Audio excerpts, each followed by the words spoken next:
Hello everyone, welcome to Desert Succulent, and for today pag-uusapan natin ang fertilizing ng ating mga succulents and cacti. Over-fertilizing our succulents can cause it to grow too fast, and as a result, yung kanilang stems will be weak or the leaves may be smaller and more flexible. Kaya as much as possible, we are trying to avoid to over-fertilize our succulents. On the other hand, we also don't want to under-fertilize our succulents as well. Kasi if, for example, we try to under-fertilize nga yung ating mga succulents, what will happen is that it won't really look that bad.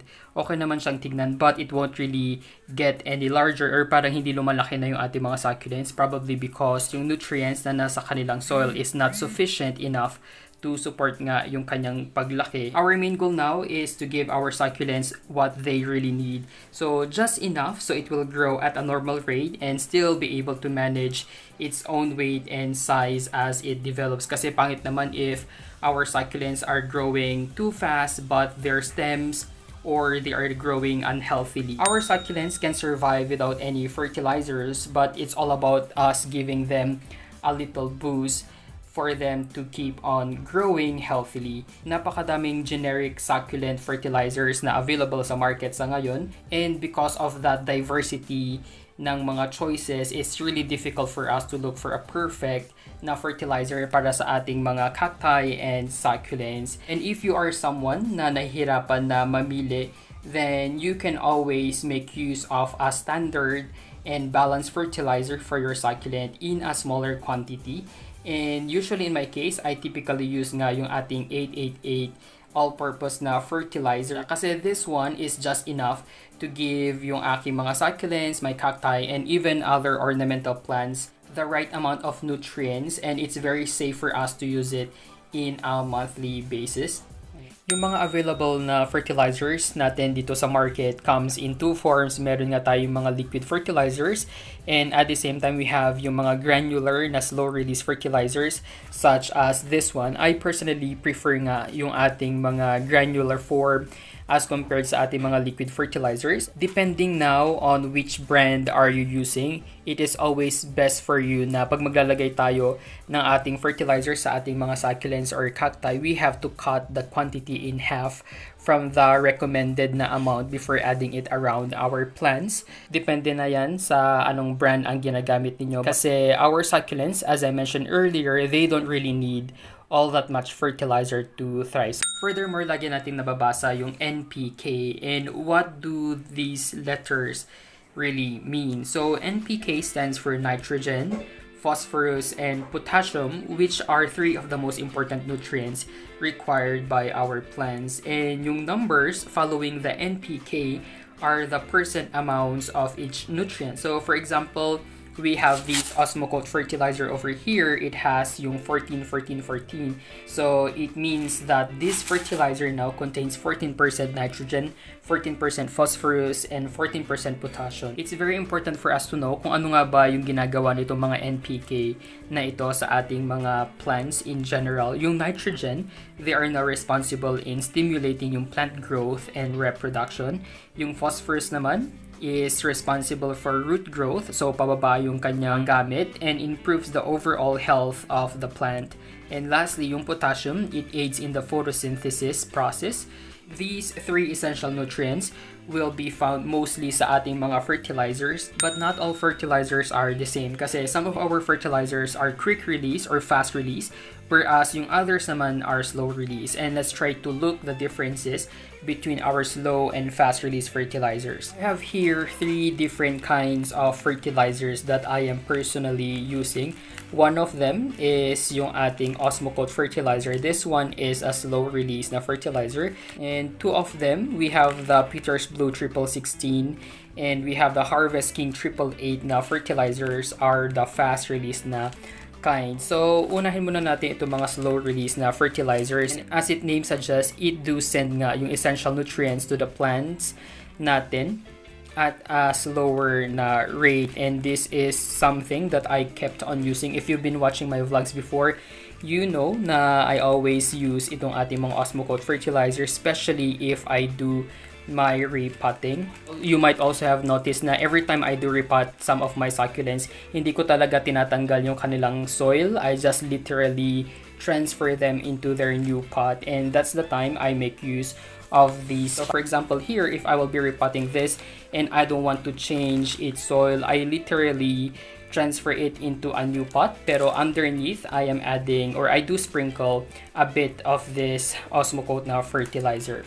And what's really nice about this is that it's really good for 3 to 4 months already. So we really don't need to apply or reapply itong kind ng fertilizer na ito sa ating mga plants. Although, syempre, since it's a slow release fertilizer, we cannot really see a fast progress or an obvious progress agad-agad sa ating mga plants or our succulents and cacti. And here we have our quick release na fertilizers, and I often use this one for some of my established na mga plants. If you're gonna be making use of this one, you won't really expect na the next day or after a week biglang lalaki literally yung inyong mga plants. Of course, it won't be that way, especially for our succulents na hindi naman talaga sila fast growers, diba? If we are trying to apply a quick release fertilizer, we have to do it carefully because of its solubility.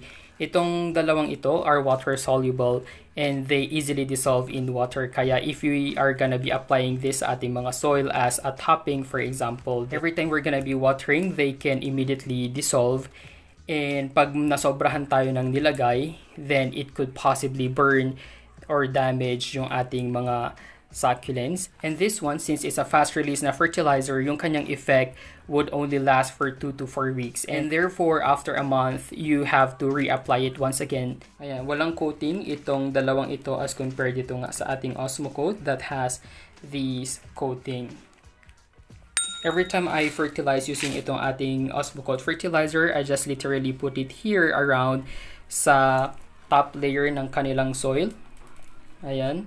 So, just enough since we really don't want to over-fertilize. Ganun yung paggamit nito. For this Peter's Blue na 1616 fertilizer, masyado itong matapang. Therefore, we have to dilute it in water. An excess of this fertilizer could literally burn your succulents. And one of the advantages nga nitong ating Peter's Blue is matipid siyang gamitin. Kasi in 1 liter of water, let's say you will just take about 6 or 7 granules. Ayan. Sobrang tipid niyang gamitin. And lastly, we have yung ating Harvest King 888 na fertilizer. It's really one of my favorite and it's really something that I use every month kasi nga of its low percentage of its NPK as compared dito, which is 16%, and here we have the 14%. This one is only 8%. What I really like most about this is that kahit masobrahan ko yung gamit nito, I really don't need to worry much kasi nga it won't burn or harm my plants. And usually, for example, in this kind of pack, I can just add it to 3.5 liters. Yun yung recommended na gamit nito. In addition, it has magnesium dito. So, yung magnesium kasi, it's the central core ng ating chlorophyll molecule in plant tissue. And if, for example, nga kulang ng magnesium yung ating halaman or they are magnesium deficient, then the shortage of chlorophyll now would result in poor or stunted na plant growth. So, hindi masyadong lumalaki yung ating mga succulents. And itong ang Harvest King has 3% ng magnesium na sa kanya, which is really nice. Kasi an excess naman, or if we have a high amount of magnesium, hindi rin siya maganda sa ating mga plants. It is important for us to pay attention to how we fertilize our plants. And as much as possible, we want to avoid putting the fertilizer on the plant itself. And feeding our succulents should always be done at the ground level or dapat dito mismo sa kanyang pinaka-soil, and ideally all around the outside of the plant. And we have to spray it directly nga sa kanilang pinaka-soil, especially if we're gonna be using fertilizers that will be diluted nga sa tubig. Yung ating mga Osmocote fertilizers, we really don't have any problem with that kasi we can just put it here sa taas. But for others na kailangan talagang ihalo sa tubig, then we have to be extra careful na hindi mapunta yung ating mga fertilizers dito sa kanyang pinaka succulent or pinaka-plant. And you might be wondering, what if, for example, yung arrangement natin is parang densely packed siya or dikit-dikit siya, for example, na ganyan. So, obviously, ang hirap namang mag-apply ng fertilizer sa kanila if they are really compact or masyado silang dikit-dikit towards each other.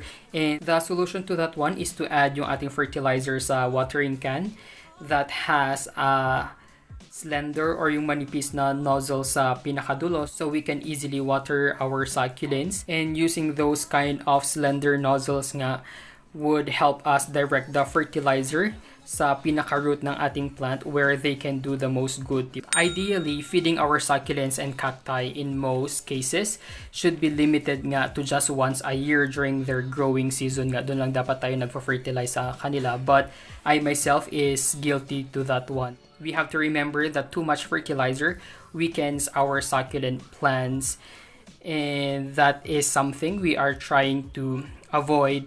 Although I'm trying the method called yung ating fertigation, it is where a slight amount of food or yung ating fertilizer is included nga sa ating watering system, and that is something that could be used monthly sa ating mga succulents. And also, I don't fertilize yung aking mga succulents if they are just newly potted. Like for example here, ito na yung ating rainbow na succulent. So as you can see here, wala pa namang 3 months since we repotted it. And ginamit nating soil here is good enough to provide nga yung needed nutrients nitong ating succulent for the next 3 months. Definitely after 3 months, I will start feeding these fertilizer nga using yung ating Harvest King once again. And this is very true to most of my succulents. After repotting, I don't fertilize. I don't even add Osmocote sa kanilang pinaka-top na layer.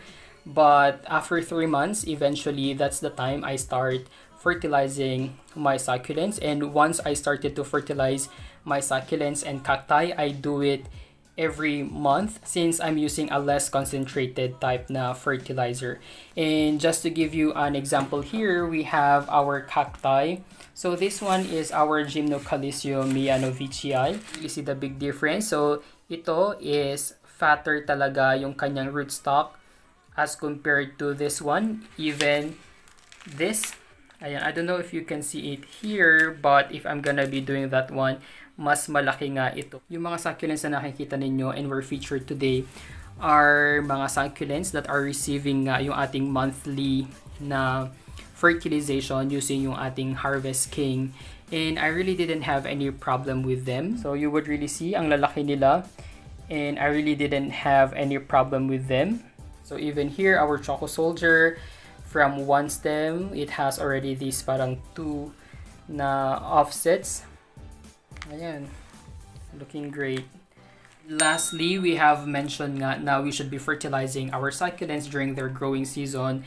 And since papalapit na nga ang summer, you might be thinking na paano yung mga summer dormant na mga succulents. But here in the Philippines, we really don't have yung ating summer. Our season is just divided into 2. We have the dry season and the wet season, unlike for other countries wherein they really have the 4 seasons.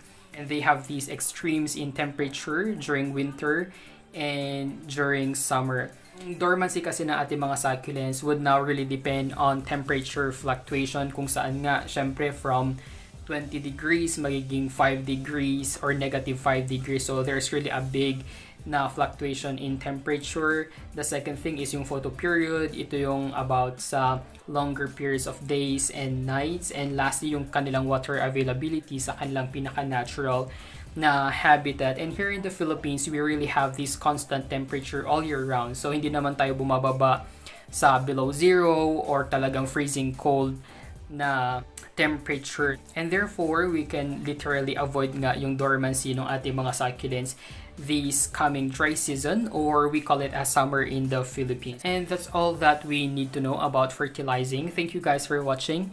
Don't forget to like and subscribe to our YouTube channel. You may also visit our Facebook page at Desert Succulent PH.